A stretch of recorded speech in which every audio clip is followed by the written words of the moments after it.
Tudom srácok, kicsit hangyás a kép, de mindennek meg kell adni a módját. Az előző paranormális jelenséges videóm nagy hatást keltett a szemetekben, ezért elhoztam a második részt is. Nem szaporítanám a szót, inkább el is kezdem. Még valami, remélem nem gond, hogy a félpofám ilyen sötét, a fele meg valamennyire világos, de mint mondtam, mindennek meg kell adni a módját. Menjünk vissza az időbe körülbelül 4 évet. Az évszak ősz volt.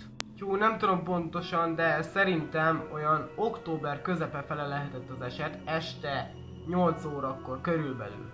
Ugye mi még akkor kertes házban laktunk, és még az akkori haverjaimmal egészen sokáig kint voltunk az utcán, hülyéskedtünk meg bandázgattunk. Gondoltuk már, hogy jó gyerek módján hazamegyünk, és majd másnap folytatjuk a bandázást. Így is történt minden, lepacsisztunk a haverokkal, és mindenki ment a saját maga útján. Ugye, ahol mi laktunk akkoriban, az egy zug volt, és majdnem egymás mellett voltak a házak. Mármint így a baráti házakra kell gondolni. Amúgy gecire bejön, hogy ilyen sötét minden, és a szellem mögöttem nézd rá. Amúgy srácok, nem tudom, hogy nektek hogy jön át, de nekem, lehet, hogy nektek zavaró, ezért bocsánat, majd szóljatok, hogyha zavar.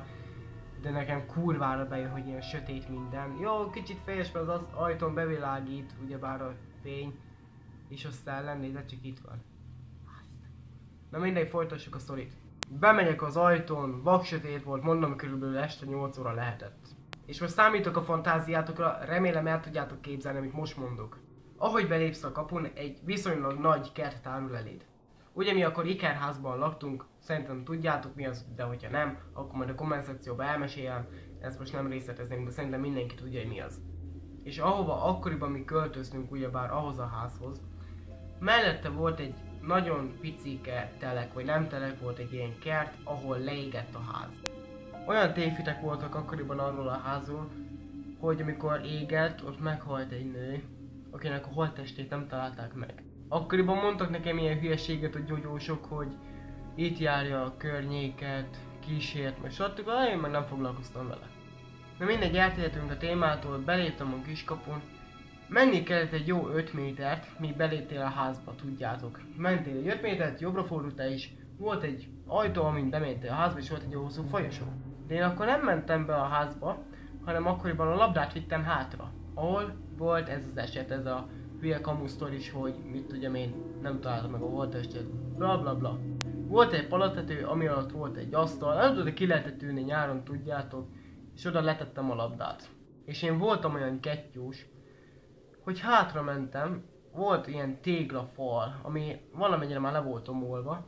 Hátra mentem oda, csak úgy nagyon érted, kb. Voltál, nem tudom, 10 pár éves, jó most is annyi vagyok, de kicsit kisebb voltam. Hátra megyek, nem tudom, az biztos, hogy nem beképzelés volt, már megint mondom, nem vagyok kettyós, most leszögezem. Hátra megyek ahhoz a lebontott és leomlott beton tömbhöz igazából, vagy betonfalhoz. És téglafal, nem tudom már minek hívjam. És bazd meg, amit ott láttam. Úgy futottam befele, úgy sprinteltem, mint Usain Bolt. Ugye ott át tudtál menni ahhoz a részleghez, ahol leégett az a ház. A téglafalon keresztül, vagy betonfalon, mindegy, legyen betonfal. És fuck. Ahogy néztem így átfele, én nem akartam átmenni, csak néztem átfele. Nem tudom miért. És ott volt egy fal, ami mögül egy szarrá égett emberi nő, férfi, nem tudom, kukucskát kifele. És ami a legdurvább, ahogy nézett és vigyorgott, de beszarsz, fehér, hófehér volt a foga, de nem ez a normális fogsora volt, tudjátok, ami nekünk van, embereknek, hanem mindig szörnyetegé. Érted? Ilyen metsző fog, még mit tudjam én, össze-vissza volt az egész fogsora, de nagyon durva volt. És most lehet páran azt mondjátok, hogy Csanyi, ez nem lehetséges. Ez csak beképzelt el, ez illúzió volt. Nem. Ez úgy, ahogy volt, megtörtént. Egy különbséget tudok tenni aközött, ami megtörténik, illetve ami nem történik meg, vagy csak illúzió. De ez nem az volt. Ez úgy, ahogy volt, megtörtént. Amúgy még mindig kurvára bejön az elsötétítés, tehát furra átadja a hangulatot. Én szerintem, nem tudom, hogy titeket zavar-e, de hogyha igen, akkor a komment szekcióban légy szíves jelezzétek, és ne anyázva. Szóval képzeld el az esetet. Ott állsz, körülbelül 13, azt hiszem 13 vagy 12 éves lett, nem tudom már pontosan, tényleg nem emlékszek már rá annyira. És állsz, le vagy blokkolva, nem bírsz mozogni, nem tudsz gondolkodni, hogy most mi legyen. És csak néz, nem egy másodpercig, nem egy-kettőig, néz téged vigyorogva. Csoda, hogy nem kezdett el felém szaladni.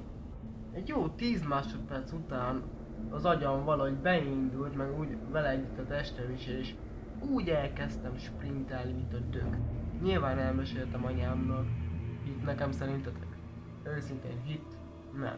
És azután soha nem mentem az a vaksötétbe, és soha nem mentem oda. De srácok, ez a sztori ennyi volt, és most jön egy bejelentés. Nyáron, hogyha jó idő lesz, értelemszerűen, most nem akarjuk, mert még annyira nincsen jó idő. Nyáron mi leszünk olyan hülyék pár haverral, de hogyha van rá igény, akkor csináljuk meg, hogy mi elhagyatott házakat nézzünk meg. De nem ez a hülyeség, hogy ott alvós, csak este, nem tudom mikor, legyen 10 órakor, kimegyünk a halál izéjére, és hát elhagyatott házakat nézzünk meg, vagy elhagyatott gyárakat, mert barátaim már tudnak is ilyen helyeket. És az érdekelne minket, hogy ti benne vagytok-e, hogy mi ezeket megcsináljuk. Nem az a konzolvilág Ricsi, vagy nem tudom. Nem tudom már ki az a srác, tudjátok, hogy ott alszik, meg mit tudom én, fullkamol az egész, meg mit tudom én. Nem, mi csak kimegyünk, ott leszünk egy jó fél órát, creepy dolog történik, az nekünk csak tetszik, és eljövünk. És próbáljuk majd úgy megcsinálni a videót, mint ha ti is ott lennétek. Tehát én lehet nem leszek benne furra, lehet veszek egy fejpántot, azt rászedek egy GoPro-t, de az olyan, mint hogy ti ott lennétek. Úgyhogy srácok, kérdezem, én benne vagytok? Hát tudom, hogy benne, mert ti szeretitek az ilyen sztorikat. Úgyhogy srácok, remélem tetszett ez a mai videó, hogyha így van, mindenféleképpen dobj egy lájkot, iratkozz fel, hogyha még nem tetted meg, és nyomd be a csengőt, mert a YouTube nem küld értesítéseket, anélkül, mert ha van nyomva a csengő, akkor se. Elérhetőségem a leírásban, következő videóban találkozunk. Sziasztok! Ja, és a komment szekcióban írjátok le a ti sztoriaitokat, és hogy legyen egy ilyen videó, hogy nyáron menjünk elhagyatott házakat nézni. Na, sziasztok!